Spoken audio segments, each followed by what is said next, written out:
Good morning. Welcome back to the Kate Casey Inspirational Tales.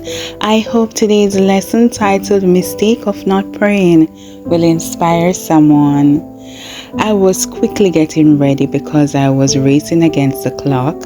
In half an hour, we had to board the bus that would take us to Aretino. My children were members of the Adventure Club at church, which had planned an activity for that weekend. I had had so much work in the few days prior that I felt physically and mentally exhausted. That was why I had not wanted to go to that camping trip. Besides, something inside me told me that I should not go, but by then I knew I had no other choice. It was too late to say no. My kids love the club and they enjoy those camp outings very much. I, for me, made a mistake. Between the stress of work, the rush, the preparation for the trip, and my internal dilemma, I forgot to pray before making a decision and also leaving. Already at camp, I realized at once that God had tried to warn me that I should not have gone. For me, that was a very difficult stay.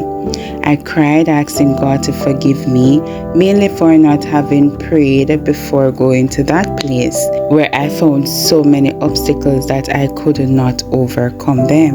The one good part is that I felt forgiven and that God invigorated my heart. He will do the same for you.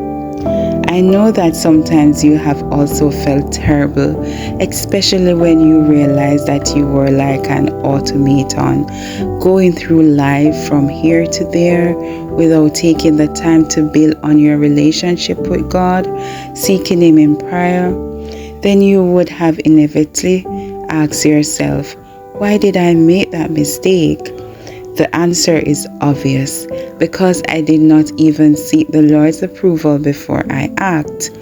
That is a serious mistake that we need to avoid, because the only security that we as Christian women have in ever-increasing watchfulness and prayer, communion with God encourages good thoughts, noble aspirations, clear perceptions of truth, and a lofty purpose of action. Those who thus connect themselves with God are acknowledged by Him as His sons and daughters.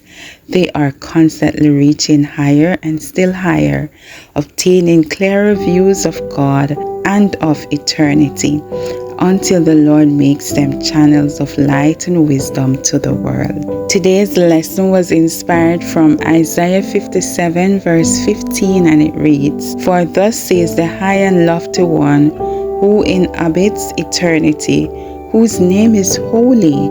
I dwell in the high and holy place with him who has a contrite and humble spirit, to revive the spirit of humble and to revive the heart of the contrite ones." Have a blessed day and remember to inspire someone.